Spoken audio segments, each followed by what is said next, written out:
하니? 조용히 해. 지금 밤하늘에서 새로운 별을 찾은 것 같아. 새로운 별? 진짜? 와, 대단하다. 나도 좀 보여줘. 나는 왜 하나도 안 보이지? 베리야, 망원경은 아무나 보는 게 아니라고. 매일 밤하늘을 보며 관측일지 정도는 써주는 나 같은 천재 우리에게는 아무것도 아니지만. 하하. 나도 과학하면 어디 가서 빠지지 않는다고. 나는 물리학을 좋아해. 물리학 공부를 열심히 해서 아인슈타인 같이 되고 싶어. 헤헤. 나도 언젠가는 우주선을 타고 내가 발견한 별로 여행을 떠날 거야. 올리야, 그런데 오늘 우리가 할 일이 있는 거 알지? 그럼 당연하지. 많은 조회수를 기록한 6월의 핫클립 베스트를 시청자분들에게 소개하는 거잖아. 그럼 우리 소개해볼까? 핫클립 베스트 8위부터 5위입니다.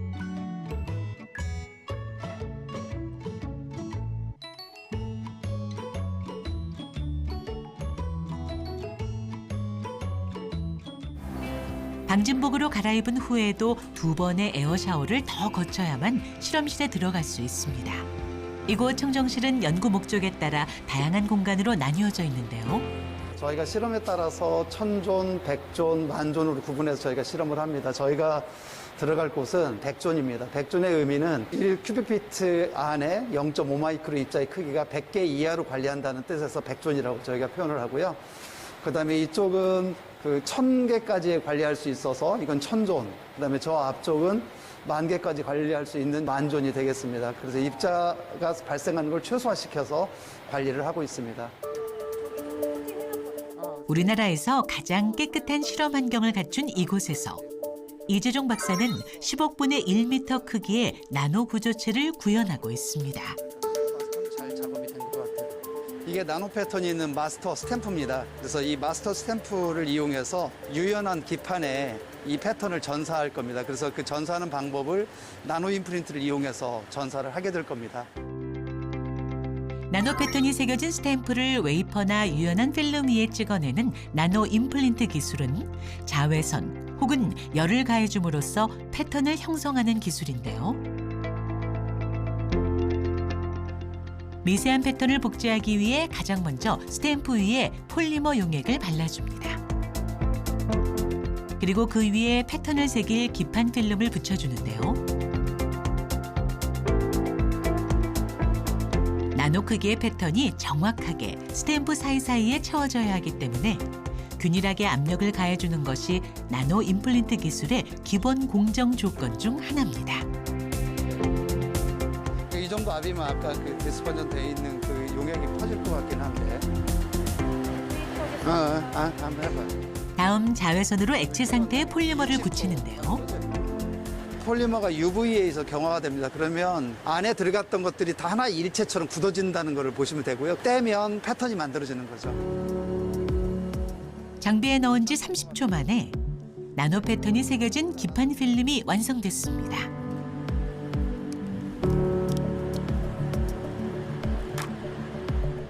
과연 스탬프에 미세하고 정교한 나노 패턴이 잘 새겨졌을까요?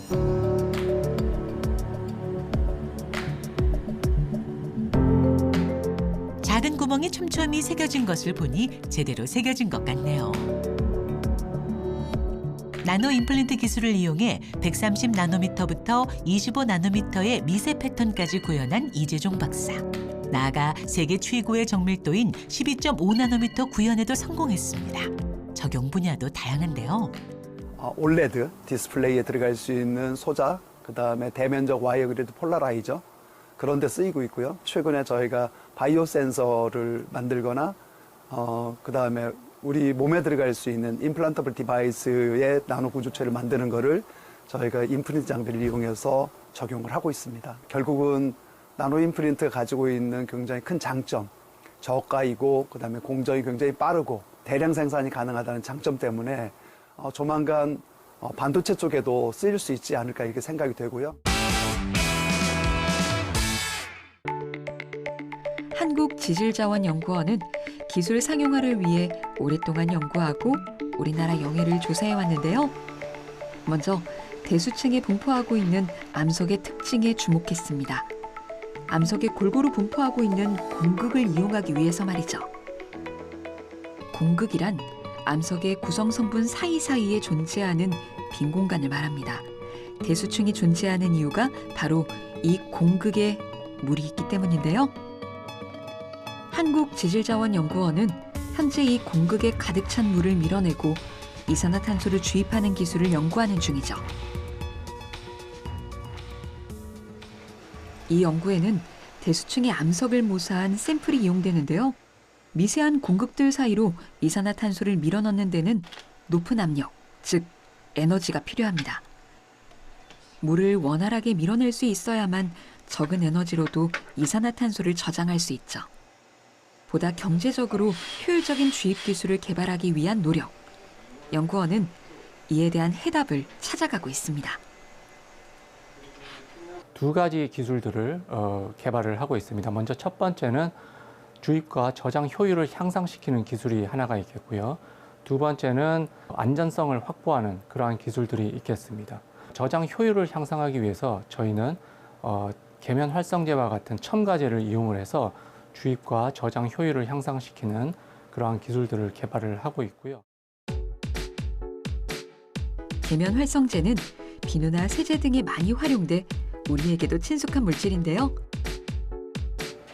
이 계면 활성제가 어떻게 이산화탄소의 저장을 돕는다는 걸까요? 액체랑 기체 사이의 그 표면 장력이 크면 밀고 나갈 수 있는 정도가 쉽지 않다는 거죠. 어렵다는 거죠. 그래서 우리는 그 표면 장력을 낮춤으로 해서 그 뚫고 나갈 수 있는 힘을 줄여서 CO2가 더 쉽게 흐를 수 있도록 도와줄 수 있다는 거죠. 물의 표면 장력은 물방울이 동그란 모양을 유지하게 하는 힘인데요. 계면 활성제가 이 표면 장력을 약화시키기 때문에 물방울의 모양이 변화되는 것을 관찰할 수 있습니다. 이렇게 되면 물 분자의 반발력 또한 작아지기 때문에 공극 사이에서 물방울이 원활하게 이동할 수도 있고요. 그에 따라 보다 적은 에너지로도 이산화탄소를 주입할 수 있게 되는 겁니다.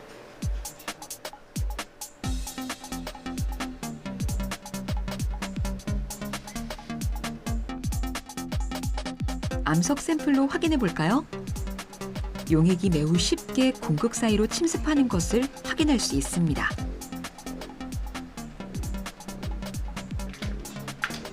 연구팀은 이 과정을 방사선 장비를 통해 정밀하게 관찰하는데요.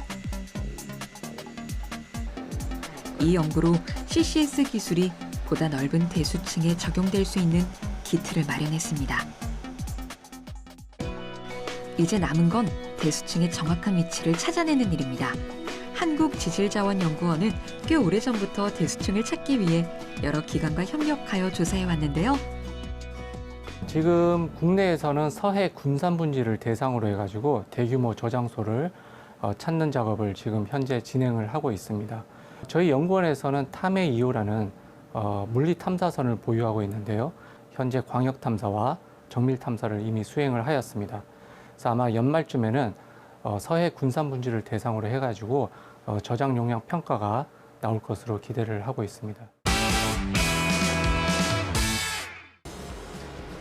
산림조성과 같은 자연적 해결과 더불어 우리는 보다 혁신적으로 탄소를 흡수하고 제거할 수 있는 방법을 찾기 위해 노력해 왔는데요. 그중 하나가 바로 탄소 포집 기술 개발입니다. 탄소 포집 기술은 최악의 기후변화 시나리오를 막는 핵심적인 역할을 하리라 기대되고 있는데요. 한국에너지기술연구원 온실가스 연구단의 윤여일 박사 연구팀은 이산화탄소를 효과적으로 가둘 수 있는 방법을 연구하고 있는데요. 이미 많은 현장에서 사용하는 이산화탄소 흡수제보다 높은 효율성을 가진 흡수제를 개발했습니다. 이 흡수제와 이산화탄소를 반응시키면 이산화탄소가 용액 안으로 저장되는데요. 산업 현장에서 발생하는 이산화탄소가 흡수제와 반응하면 깨끗한 공기는 배출되고 이산화탄소는 용액 안으로 흡수됩니다. 탄소를 저장한 흡수제를 별도의 분리시설에서 다시 온도를 높이면 탄소가 분리되어 나오는데요. 이렇게 탄소를 저장하면 공기 중에 배출되지 않고 탄소와 분리된 용액은 다시 탄소를 흡수하는 데 사용되죠. 키오솔 기술의 가장 큰 특징은 해외 기술 대비 저렴한 흡수제 원료, 그리고 적은 에너지로 온전한다는 겁니다. 탄소 포집 기술 중 처음으로 녹색 기술 인증을 획득하기도 했죠. 그래서 기술의 수준이 어느 정도인지 직접 확인해 보기로 했습니다. 연구팀은 키오솔 용액을 기존의 탄소 흡수제와 비교하는 실험을 진행했는데요. 반응 장치 안에 각각 2개의 흡수제를 넣었습니다. 흡수제에 있어서 중요한 건 얼마나 많은 양의 이산화탄소를 흡수하느냐입니다. 또 얼마나 빠르게 흡수와 배출을 하는지, 얼마나 많은 에너지가 필요한지도 확인해야 할 중요한 사항인데요. 그 수치는 어떻게 나왔을까요? 연구 결과는 성공적이었습니다. 현재 가장 널리 사용되는 흡수제, 그리고 세계 최고 수준의 흡수제와 비교한 결과인데요. 이산화탄소 포집과 분리 시 소반되는 에너지량은 키오솔의 경우 1톤에 약 2.4 기가줄 정도의 스팀 에너지가 소모되는데 대부분의 기술들은 2.4에서 2.8 기가줄 정도의 스팀을 소모하죠.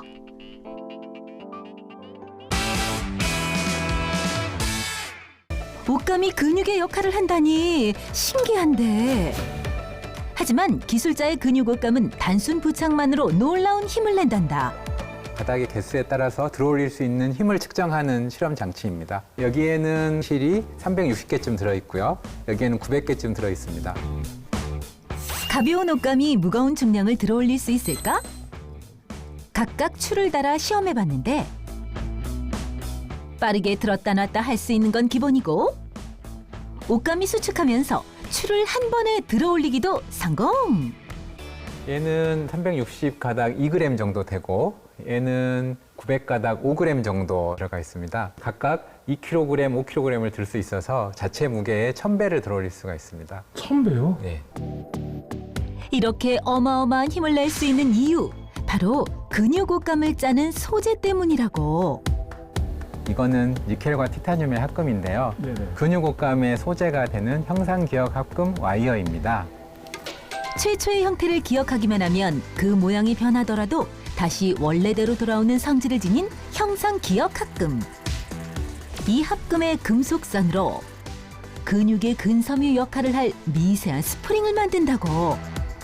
근섬유와 한 가닥이 한 40마이크로미터 직경쯤 되거든요. 네네. 걔들이 이제 많이 모여 있을수록 큰 힘을 낼 수가 있죠. 그거를 모사해서 수축할 수 있도록 스프링 모양으로 만들고 걔들을 여러 다발로 만들어서 근육 옷감을 만들어서 큰 힘을 내서 수축할 수 있도록 했습니다. 그리고 열 처리를 통해 최초의 스프링 모양을 이 합금에 기억시키는 과정을 거친다.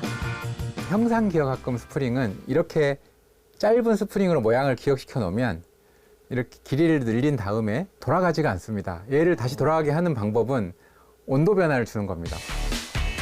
스프링을 늘려 모양의 변화를 줘도 온도 변화를 주면 금세 기억했던 원래 모양으로 돌아오는 형상 기억 합금.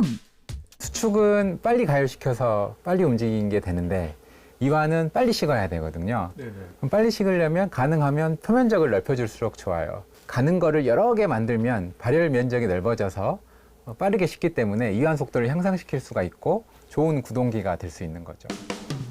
드디어 본격적인 옷감 제작에 들어가는 기술자. 근데 낯선 듯 익숙한 이 장비는 뭔지. 옛날에 우리 어머님들께서 옷감을 짜시던 배틀하고 동일한 구조의 소형 배틀입니다. 열 처리가 끝난 형상 기억 합금 스프링 실을 가지고 이제 근육 옷감을 짤 겁니다. 실제 옷감을 직조하듯 전통 배틀 방식과 동일하게 C줄과 날줄을 교차해가며 만들어지는 근육 옷감. 예, 이게 다 한 판 짜진 근육 옷감입니다. 유연하게 만들어진 근육 옷감은 여타 로봇들처럼 입었을 때 딱딱하지 않아 일상에서 편하게 착용할 수 있어 거동이 불편한 노인들과 힘을 많이 쓰는 작업자들의 편의를 크게 개선해 줄 예정이란다. 저희가 개발한 근육옷감을 통해서 몸이 불편하신 분들의 근력을 보조해서 일상생활이 좀 더 행복해졌으면 좋겠습니다. 와, YTN 사이언스에 이렇게 재미있는 영상들이 많이 있었구나. 맞아. 핫클립 베스트 진짜 짱이라고. 설마 여기서 끝은 아니겠지? 올리야, 아직 판이나 남았어. 어서 빨리 보고 싶어. 현기증 난단 말이야. 핫클립 베스트 4위부터 1위입니다.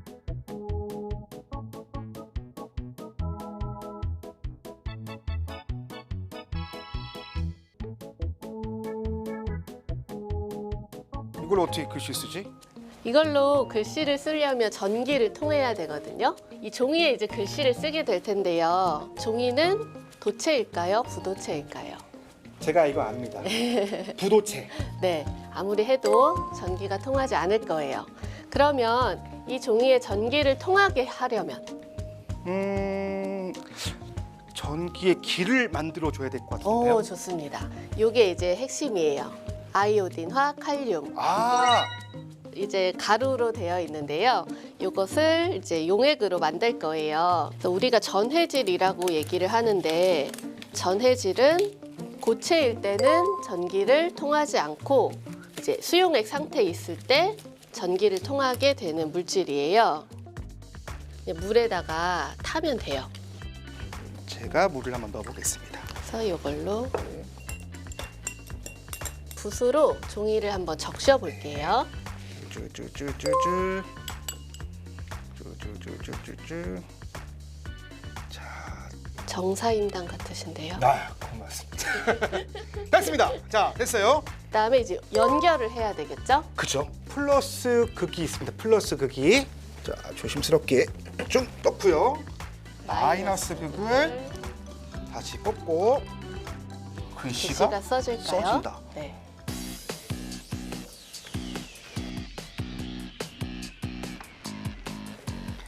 켜야지 저거. 켜야지 저거. 깜짝 놀랐네. 아, 지금 0볼트예요. 0볼트. 얼굴 빨개진 거 아니죠? 저도 당황했어요. 26, 27, 28 됐습니다. 감정 안 되겠죠? 괜찮죠? 써볼게요. 다시. 네. 펜으로 쓰시는 거랑 비슷하죠? 대박, 똑같아요. 네. 명필이시군요. 네. 잉크 없이 전기로. 야, 신기하네. 진짜 신기하네. 아이오딘화 이온이 우리가 이 전기 플러스 극 쪽으로 모이면서 이 녹말과 반응을 해서 이렇게 색깔을 띠게 되는 거죠. 와, 지금도 정말 신기했어요. 네. 이산화탄소를 한 번 더 활용할 수 있는 방법을 찾고 있죠. 탄소를 이용할 수는 없을까? 이 질문에 현대과학은 새로운 가능성을 제시하고 있습니다.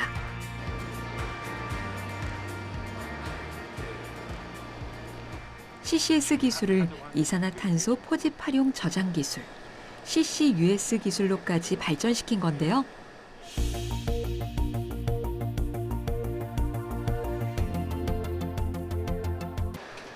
한국에너지기술연구원 연구팀은 이산화탄소를 수소와 결합시켜 연료로 재탄생시켰는데요.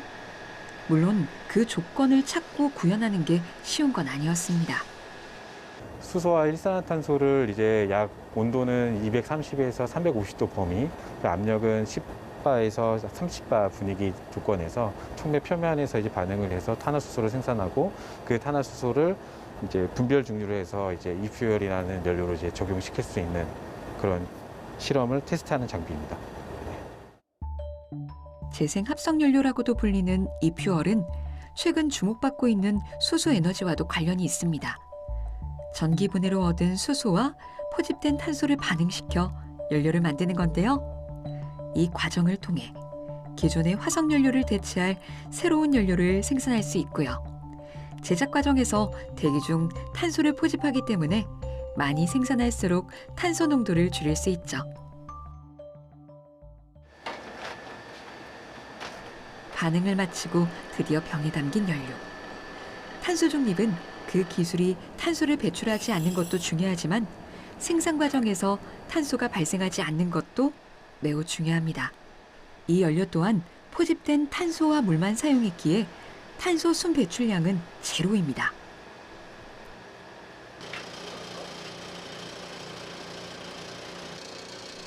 연료의 활용성은 얼마나 높을까요? 취재진은 연구팀에 연소 실험을 요청했습니다. 안전을 위한 준비를 마치고 이퓨얼에 불을 붙여보는데요. 불을 붙이자 순식간에 타오르며 그을음까지 생겨납니다. 간단하지만 이퓨얼이 충분한 에너지원이 될 수 있음을 확인할 수 있었습니다.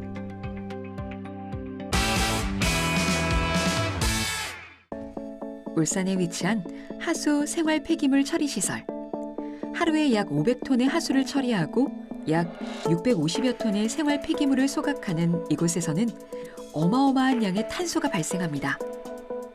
울산은 광역 지자체 가운데 면적당 이산화탄소 배출량 1위, 1인당 이산화탄소 배출량도 1위입니다. 그런데 얼마 전 이곳에 새로운 시설이 들어왔습니다.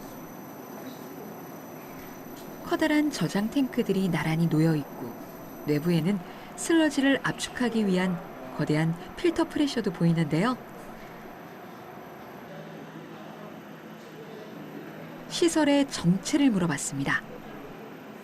하수처장에서 소각을 하고 난 뒤에 그 매연 그거를 이제 여기서 재활용, 탄소 중립 환경에서 재활용을 해서 탄산칼슘을 생산하는 과정입니다. 생활하수에서 탄소를 포집해 탄산칼슘을 만드는 자원화 설비. 시설 한편에 이미 생산된 엄청난 양의 탄산칼슘이 보이네요. 쓸모없는 하수가 새로운 자원으로 탄생하게 된 겁니다. 이곳에서도 CCUS 기술이 실현된 거죠. 합성 수지, 제지 분야, 합성 섬유, 그리고 페인트, 고무 등 다양한 산업 분야에 적용 가능합니다. 생산 공정에서 발생되는 폐기물이 없기 때문에 환경적으로 매우 친화적인 공정을 보유하고 있습니다. 이산화탄소를 포집하고만 있는 CCS에 비해서 여러 산업에서 활용할 수 있는 제품을 생산하는 측면에서 더 좋은 산업이라고 판단하고 있습니다. 이렇게 생산된 탄산칼슘은 기존 방식으로 생산된 탄산칼슘과 구분해 경질 탄산칼슘, PCC라고 부릅니다. PCC는 토목이나 건설, 화학, 바이오 등 다양한 분야의 화합물로 사용되는데요. 그중 대표적인 것이 건축 골재입니다. 탄산칼슘은 석회질 성분으로 이루어져 있는데요. 우리 일상에는 이미 같은 성질을 갖는 원재료가 있습니다. 바로 시멘트인데요. 이 기업은 시멘트 대신 PCC를 활용해 골재들을 생산하고 있습니다.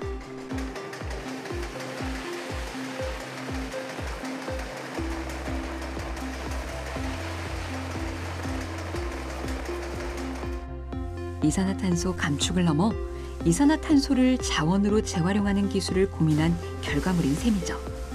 정밀하게 만들어진 경질 탄산 칼슘은 고부가가치 상품으로 활용될 수 있습니다.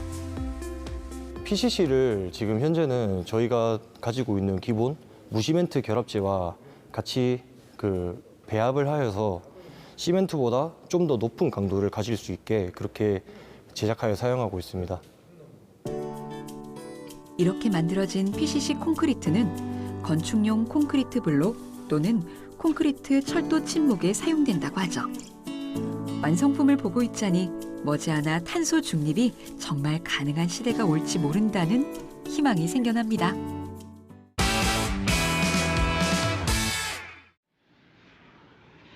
(2023년 3월 20일) 지구 반대편에 자리한 브라질 알칸타라 우주센터.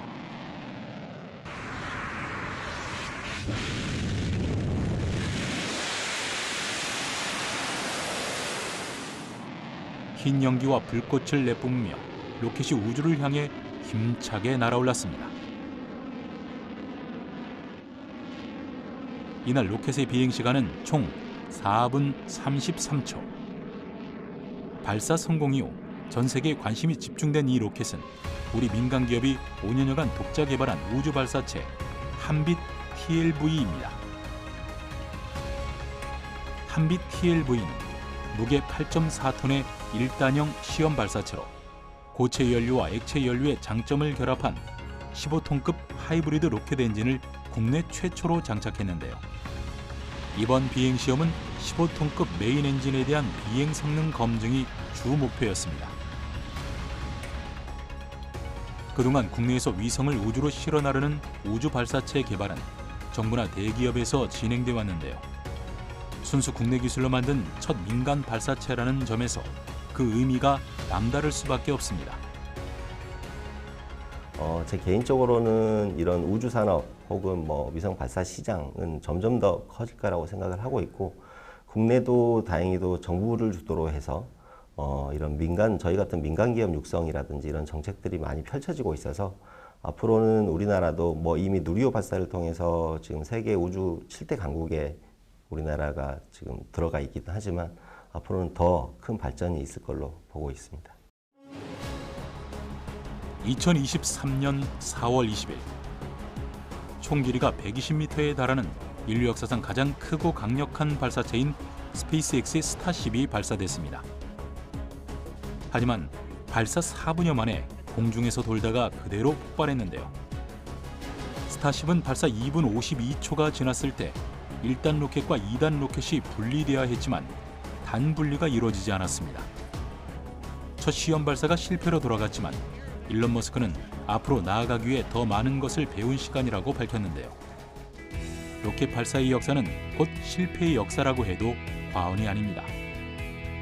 우주라는 무한한 영역으로 뻗어나가기 위해 수없이 많은 도전을 해온 우리나라도 실패를 두려워하지 않는 도전 정신으로 앞으로 나아가야 할 때가 아닐까요?